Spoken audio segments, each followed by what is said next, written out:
The world knew Sylvester as the flamboyant disco queen of the stage, sequin costumes, a falsetto voice reaching the ceilings, performances that brought thousands of fans to their feet. But nobody knew. Every Tuesday night at 10:30 p.m., Sylvester left the stage lights behind and went to hospital corridors. San Francisco Children's Hospital, 4th floor, Pediatric Oncology Unit. Here he sat by the bedsides of children fighting leukemia, and nobody watched. Hospital records that surfaced in 2023 shocked the entire world. Donation signed Anonymous Donor ACC Code 1947, $143,000, bone marrow transplants, chemotherapy expenses, hundreds of wigs, all secret, all silent. But the truly shocking part was something else. While Sylvester was helping these children, he was dying himself. As AIDS ravaged his body, he danced in hospital corridors, and until his last breath, he never abandoned those children. Nurse Margaret Chen is speaking for the first time after 35 years.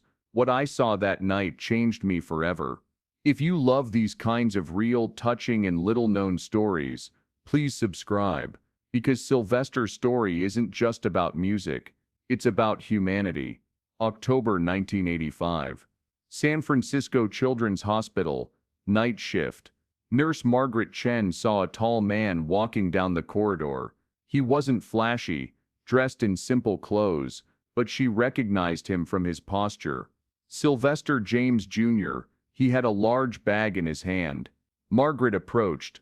"Excuse me, this is outside visiting hours." Sylvester turned and smiled. That smile held neither sadness nor arrogance, just warmth. "I know," Sylvester said, "but I'm not a visitor. I'm a friend, and friends come in difficult times." Margaret was surprised. "Who do you want to visit?" Sylvester showed his bag. Inside were colorful wigs, teddy bears, music boxes, children who've lost their hair. He said quietly. Margaret understood in that moment. The disco legend had come to help children with leukemia. Nobody knew, because he came quietly and left quietly. That night, Sylvester visited 7-year-old Daniel Chen, acute lymphoblastic leukemia, 4th chemotherapy cycle. His hair had completely fallen out. He was afraid to look in the mirror. When Sylvester entered his room, Daniel was hiding under the blanket. "Hello, Daniel," Sylvester said gently. "I'm Sylvester, and I'm bald too." Daniel peeked curiously from under the blanket. Sylvester removed his flashy pink wig. Underneath, a completely bald head. Daniel's eyes widened. "You see," said Sylvester, "hair is just an accessory. Real beauty is here." He touched his heart. He pulled out a blue wig from his bag and held it out to Daniel. "This is for you. Want to be Superman?" Daniel smiled for the first time since chemotherapy started. He put on the wig, looked in the mirror. He cried, but this time from happiness. Sylvester sat next to him, whispered, "You make me feel mighty real." Margaret watched from behind the door, couldn't hold back her tears. But Margaret noticed something else that night. Sylvester's hands were shaking. He was having difficulty breathing, and at the bottom of his bag there were medicine bottles. After that night, Sylvester began coming regularly. According to Margaret's records, he made a total of 52 secret visits between 1985 and 1988. Each visit reached different children. He brought wigs to children who lost their hair. He paid treatment costs for children whose families were desperate. He covered surgery expenses for children waiting for bone marrow transplants. And most importantly, he gave those children hope, but nobody knew. He didn't inform the media, didn't take photographs, just came and helped. Margaret asked one day, "Why don't you tell anyone?" Sylvester's answer was clear, "Because this isn't for me, it's for them." Real kindness is done quietly. March 1986, Margaret had a long conversation with Sylvester. That night, there were only 2 children in the hospital. Sylvester had visited both. Then he came to Margaret's office. asked for coffee. They sat quietly. Then Sylvester started talking. Margaret never forgets that conversation. You know, Margaret, I was a sick child once too. Maybe not leukemia, but another disease. Not being accepted. I grew up in a Pentecostal church. Started singing gospel songs at 3 years old. Everyone applauded. But then I grew up, realized I was gay. That's when the applause stopped. The church kicked me out. My mother didn't speak to me for a long time. At 13, I was a lonely child. And that loneliness hurt more than leukemia. Because there's a big difference between your body being sick and your soul being sick. I remember the days when I died spiritually. Now these children are suffering both physically and spiritually. Helping them is like helping that little child in my past. Margaret cried listening to that conversation, because she understood. Sylvester wasn't just helping others. He was making peace with his past. In each child he saw that lonely 13-year-old. In each wig he was giving hope for acceptance. In each song he was reminding them they deserved applause. But hospital records that emerged in 2023 revealed a much more shocking truth. While Sylvester was helping those children, he was dying himself. July 1986, 9-year-old Sarah Williams. Acute myeloid leukemia. Bone marrow transplant had failed. Doctors said Sarah only had a few weeks left. Sarah's family had collapsed. Her father abandoned the hospital. Her mother cried constantly. Sarah was afraid of dying alone. When Sylvester first visited Sarah, the child was lying quietly. Her eyes were open but her gaze was empty. Sylvester sat by her bed, said nothing, just held Sarah's hand, and waited. 5 minutes, 10 minutes, 20 minutes. Then Sarah whispered, "Does dying hurt?" Sylvester smiled. "No, sweetheart, dying doesn't hurt. It's just like moving to the next stage. And there the lights are much brighter." Sarah started crying. Sylvester took her in his arms, sang her a song, "Over the Rainbow." Margaret's heart broke watching that scene. Sarah died a week later. But before she died, her mother told Margaret something. Sarah was peaceful in her final days, because Sylvester taught her, death isn't an end, it's a beginning. When hospital records emerged, the scale of Sylvester's help became clear. Between 1985 to 1988, he donated a total of $143,780.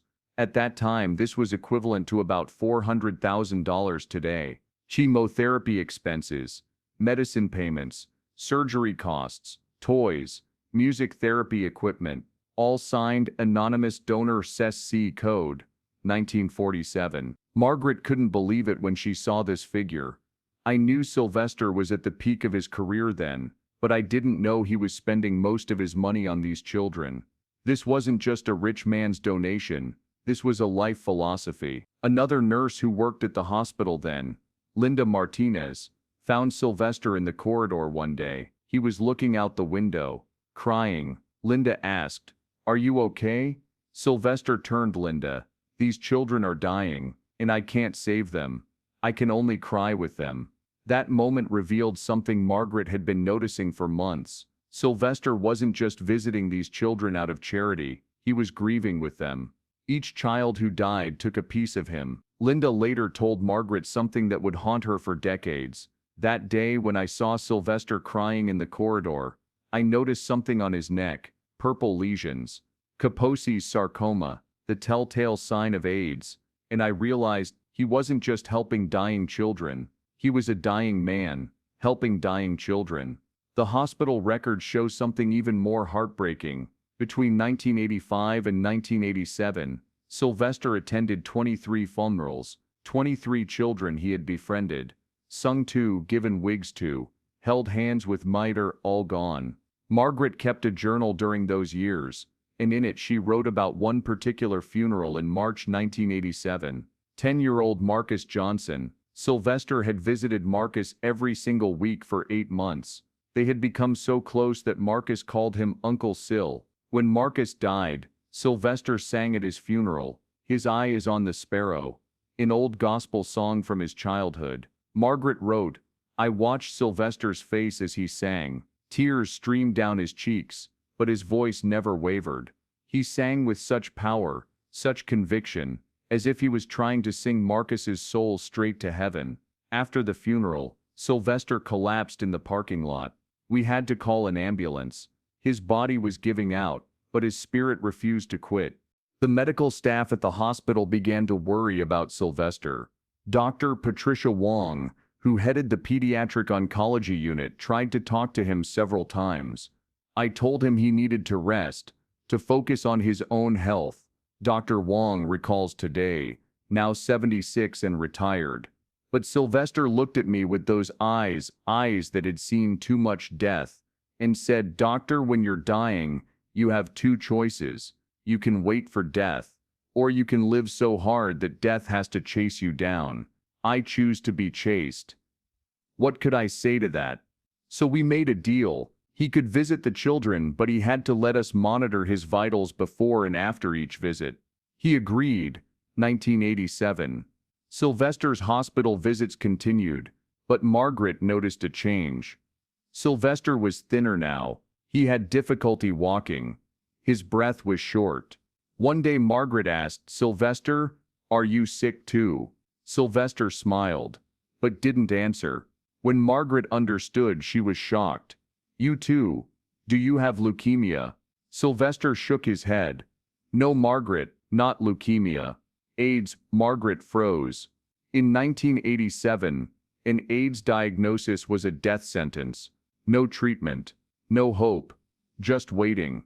Margaret couldn't hold back her tears. "Why didn't you tell me?" Sylvester answered.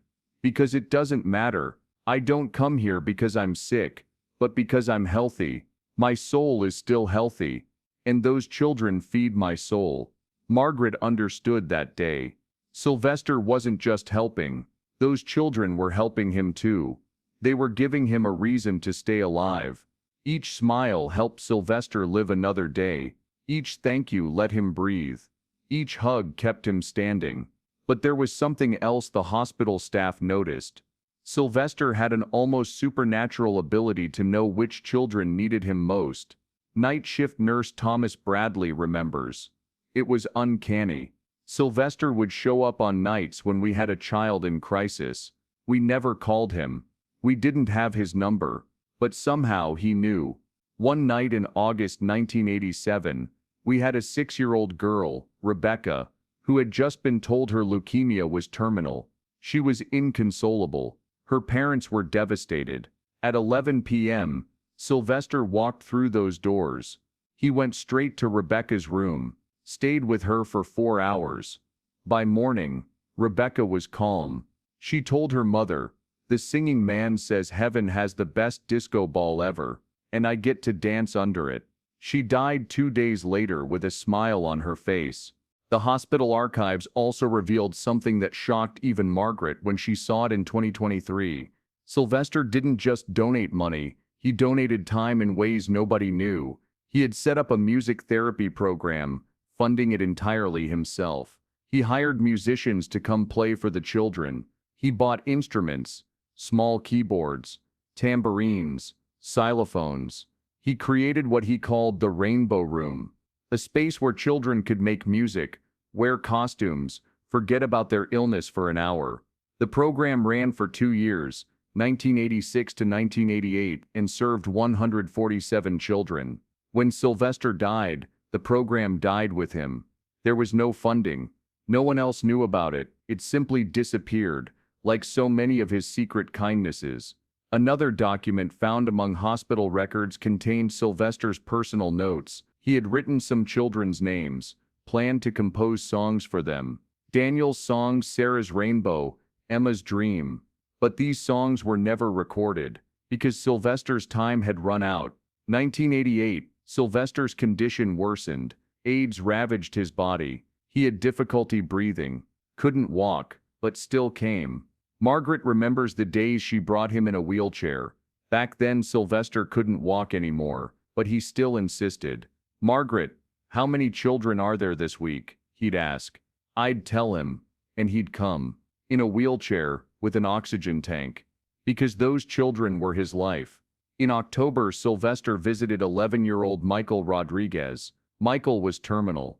Doctors said he had a few days left. When Sylvester entered Michael's room, the child was almost unconscious, but Sylvester still sat beside him, held his hand, sang him a song.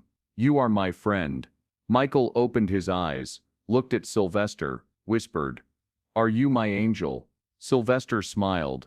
"No, Michael, I'm just a friend, but you're an angel to me." Michael died that night, holding Sylvester's hand. What Margaret didn't tell anyone, until now, was what happened after Michael died. Sylvester stayed in that room for 3 more hours. He wouldn't let go of Michael's hand. He kept singing, even though Michael was gone. Margaret tried to get him to leave, but Sylvester shook his head.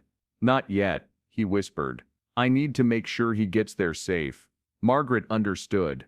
In Sylvester's mind, he was escorting Michael's soul to wherever souls go. Finally, at 4 a.m., Sylvester kissed Michael's forehead and left. As he walked down the corridor, Margaret heard him say 24. "That's 24 angels I've said goodbye to." She realized then, Sylvester was counting. Every child who died was etched in his memory, a permanent scar on his heart. The psychological toll on Sylvester was immense. His manager Tim McKenna noticed the change. In interviews from 1988, McKenna said Sylvester was different in those last years. The sparkle was still there on stage, but backstage he was quiet, distant. I asked him once what was wrong. He said, "I'm tired, Tim. Not sleepy tired. Soul tired." I didn't understand then. Now I do. He was carrying the weight of all those children on his shoulders. November, Sylvester's last hospital visit. He was very bad that day. His face was pale. His lips were cracked. He was having great difficulty breathing. Margaret said, "Sylvester, it would be better if you didn't come today. You should rest." But Sylvester insisted, "Margaret, today is a special day, because today a child got better." Emma Taylor had come to the hospital 8 months earlier, acute lymphoblastic leukemia. Her family couldn't afford treatment costs. Sylvester secretly paid all expenses. Bone marrow transplant cost hundreds of thousands of dollars. But Sylvester paid without hesitation, and now Emma had recovered. When Sylvester entered Emma's room, the child ran and hugged him.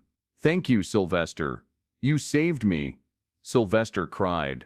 Margaret's heart broke, watching that scene, because she knew Sylvester had saved Emma, but couldn't save himself. After that last visit, Sylvester couldn't come to the hospital again. His condition rapidly deteriorated. The first week of December, he was hospitalized, but this time as a patient. When Margaret visited him, Sylvester told her something. "Margaret, thank those children for me. They taught me that death isn't scary, because if you live with love, you leave with love." Margaret cried. "Sylvester, you gave those children so much." Sylvester smiled. "No, Margaret, they gave me everything. They gave my life meaning." December 16th, 1988, 7:35 a.m. San Francisco General Hospital, 5th floor. Sylvester James Jr. took his last breath. AIDS complications. He was 41 years old, but before he died, someone was holding his hand tightly. Margaret Chen. His funeral was held on December 18th. Thousands attended. But Margaret noticed something at the funeral.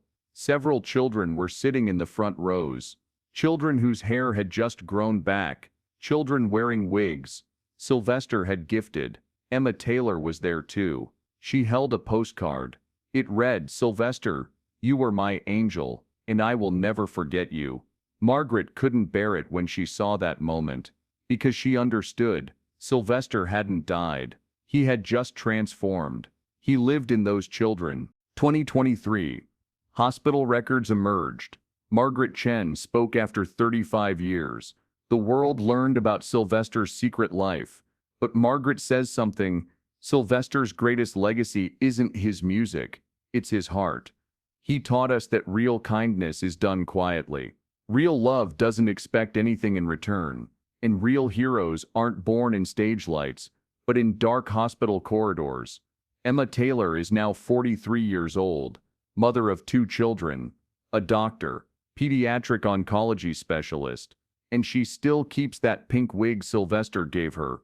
"Sylvester didn't just give me a wig," says Emma. "He gave me a reason to live, and now I'm giving other children reasons to live. Because Sylvester taught me life gains meaning through giving." But Emma's story goes deeper. When she became a doctor in 2005, she requested her old hospital records. She wanted to see her medical file, understand her treatment. What she found shocked her. Every single expense, every chemotherapy session, every bone marrow test, every night in the hospital, every medication had been paid by anonymous donor Seski code 1947, the total $287,000. In today's money, nearly $800,000. Emma collapsed when she saw it. Her parents had told her insurance covered everything. They didn't know the truth either. Sylvester had paid for everything and insisted the hospital tell no one. Emma spent weeks in shock, then she made a decision. She would dedicate her life to doing what Sylvester did, saving children, quietly, powerfully. Today, Emma runs the largest pediatric oncology charity on the West Coast. But here's what nobody knows until now. She uses the same code. Every anonymous donation from her foundation is signed.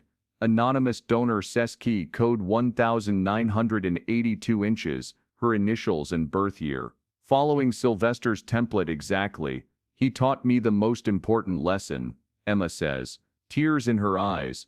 Real heroes don't need their names on buildings, they need their love and hearts. But the story doesn't end here. In 2024, Emma Taylor started a donation fund at San Francisco Children's Hospital. It's named Sylvester's Rainbow Fund, Hope for Children with Leukemia. It raised $2 million in the first year, $5 million in the second year, and now it's covering hundreds of children's treatments. Sylvester's music still plays in dance clubs today. "You Make Me Feel Mighty Real" still brings people to their feet, but few know, the man who sang that song was also an angel giving hope to children with leukemia. And perhaps the real Mighty Real wasn't the stage performance. It was those silent helps in hospital corridors. Margaret Chen is now 71 years old, retired, but every year on December 16th she visits Sylvester's grave, leaves a wig on his grave, a colorful wig, and whispers, "Thank you, Sylvester. You taught me what humanity is." Sylvester James Jr., 1947 to 1988, disco legend, LGBT movement pioneer, and most importantly, secret angel of children with leukemia. The world remembers him on stages, but those children keep him alive in their hearts, and perhaps that's real immortality, living forever in people's hearts. In Pride Month 2025, a monument was unveiled in San Francisco, Sylvester's statue, but this statue isn't on stage, it's in a hospital garden. He's holding wigs in his hands, and children sit beside him. The base of the statue reads, "Real heroes aren't born in stage lights but in darkness. Sylvester James Jr., Angel of Children with Leukemia." Emma Taylor said this in her opening speech at the monument. "If I'm here today, it's because of Sylvester. If I became a doctor, it's because of Sylvester. And if I can save hundreds of children now, it's because of the hope Sylvester gave me. He didn't just give me a wig, he gave me life, and I'm giving this life to others. Because Sylvester taught me real legacy isn't in stage lights but in the mark you leave on hearts." That day there were 500 people in the hospital garden. Everyone wore colorful wigs, at Emma's suggestion, and together they sang, "You Make Me Feel Mighty Real," in Sylvester's voice. But this time they weren't just dancing, they were crying, because they understood. Sylvester's real legacy wasn't his music, it was his love. Margaret Chen stood in front of the monument, touched Sylvester's statue's hand, and whispered, "You see, Sylvester, you won. Because you weren't just a disco queen, you were a revolutionary. A man who made revolution with love, and this revolution continues. In every child who gets treatment, in every donation fund established, in every pink wig. If this story touched you, share it. Because Sylvester's story isn't just about him, it's about all of us. What is real kindness? What is real love? What is real courage? Sylvester answered these questions, quietly, but powerfully, and 35 years later, those answers still echo, in hospital corridors, in dance clubs, and in our hearts. Sylvester's gravestone reads, "You made me feel mighty real," but maybe it should read, "You made dying children feel mighty real."